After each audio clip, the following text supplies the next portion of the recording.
Picking up on chemicals that, if you just viewed part one, part two, the effects of chemicals in our environment. We're exposed to more and more than we've ever been exposed to. And no one really seems to be paying attention. And I'm telling you, it's affecting human health. I believe it's involved in cancer induction. I believe it's involved in something as simple as obesity, as you heard me talk about in the first video, part one. I believe it's involved in a lot of other very, very serious health conditions. Go to our website at AskJoeDiMatteo.com for more details on this. View the videos and other teachings that we have. We do a lot of these little mini teaching sessions.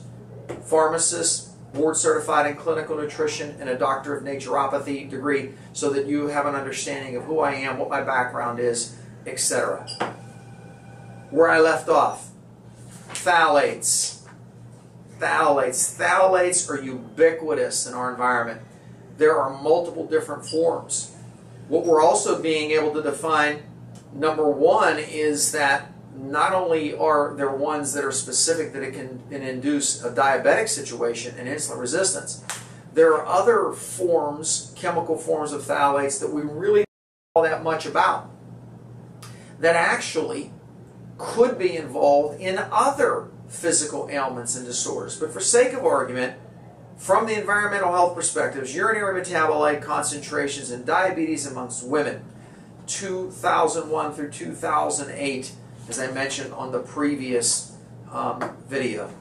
Highest levels of bisphenol A, BPA, which is a compound that is in plastics. It acts as a hardener to plastics. Unfortunately, what I have right in my hand.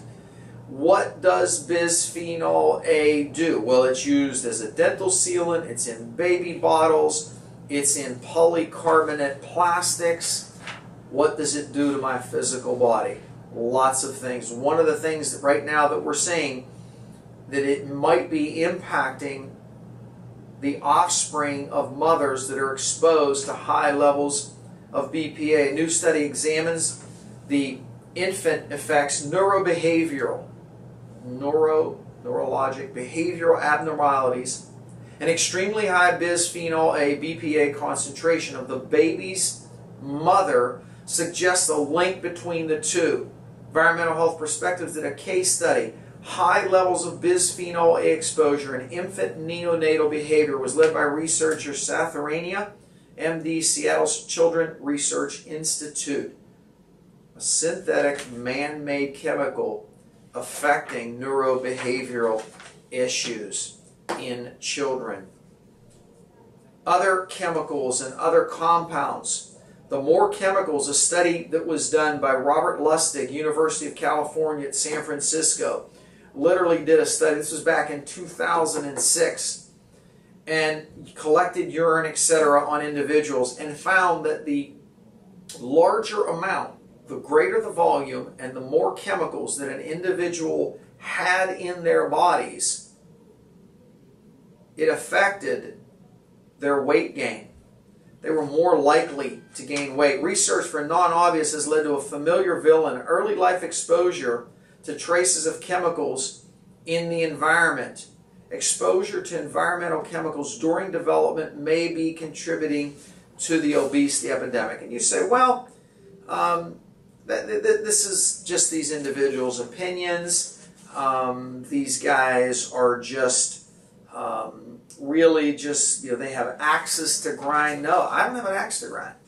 What I'm here to tell you is that I'm deeply concerned. I believe that it plays a huge role, as I said, in obesity. I believe it's playing a huge role in endocrine disruption, these endocrine disruptors. Another one from environmental health perspective showing that actually increase the rates of asthma. What do we do? What do we do? First of all, we need to be aware of them. We need to use more and more organic, environmentally more safe types of chemicals. We need to be aware that they're not healthy to be consuming, for them to be on your skin.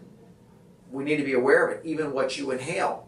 Those scented air fresheners that many folks put in their car, spray mist, these Glade-like type fresheners and air fresheners and room fresheners. They're not healthy.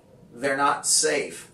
These pungent, strong odors are not natural organic oils. They're not aromatic oils. They are chemicals, and these chemicals must be detoxified by your liver and my liver.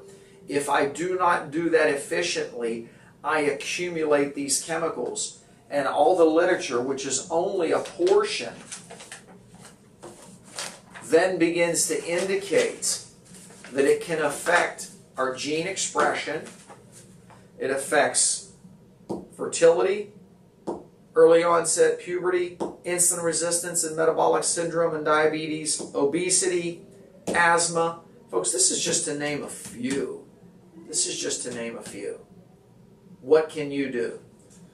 More whole foods, more live real foods, more fiber in your diet, less chemicals. One of the previous videos that I did talked about the use of shower, bathing, types of antibacterial soaps. Just look at the number of chemicals. Why not a more natural glycerin-based soap and compound? Well, it doesn't quite lather the way the other one did.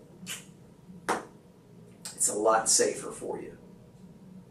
There's no doubt in my mind there are some, there are some strong links, no question, to these chemicals, to these compounds that we're exposed to in human health.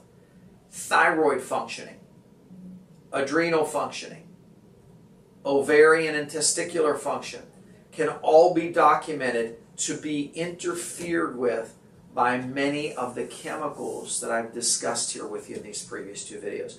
What should you do periodically? I love low temp saunas. I love low temperature saunas, dry saunas in general, and infrared saunas. I think you need to periodically think about doing some basic detox protocols, not a colon cleanse. I'm talking about a detoxification protocol. We do use things like detox essentials in high doses. We use buffered C ascorbates on a regular basis just to do the basics. Ultra Clear, Mediclear, a couple companies, Thorne and Metagenics, that we use their detoxification products to do what? To upregulate your body's ability to be able to detoxify. We've got to offload these chemicals. First of all, we must reduce the amount that we're exposed to. Secondly, you've got to learn where they're coming from. Those sprays and compounds that you use and fresheners and so on, they're dangerous. They're not safe. They're not just environmentally. They're not safe for you and for your children and for your family. Secondarily, they can be affecting a child that is actually in the womb of a mother as it's developing. Recognize where they're coming from. Recognize where the exposures are, how to reduce them, upregulate your body's ability to be able to detoxify them. Maybe the next video, maybe a part 3, we'll talk about specifics about how to cleanse and detoxify. The last area, if you're overweight and you're carrying additional weight, remember that many of these chemicals are stored right in your adipose tissue. Most of these chemicals are lipid-loving. They're lipophilic. They have an affinity to fat stores. They'll accumulate, unfortunately, in neurologic tissue because it's a lipophilic agent as well, a component of your body, and your fat stores. You will accumulate. The heavier you are, the more of a problem it is. Why we need to have adequate liver function, good detox pathways, very critical to your health. If you'd like some specifics, go to AskJoeDiMatteo.com or call our toll-free number at 877-275-7743. That's 877-275-7743. Thanks for tuning in. Stay tuned for the next broadcast.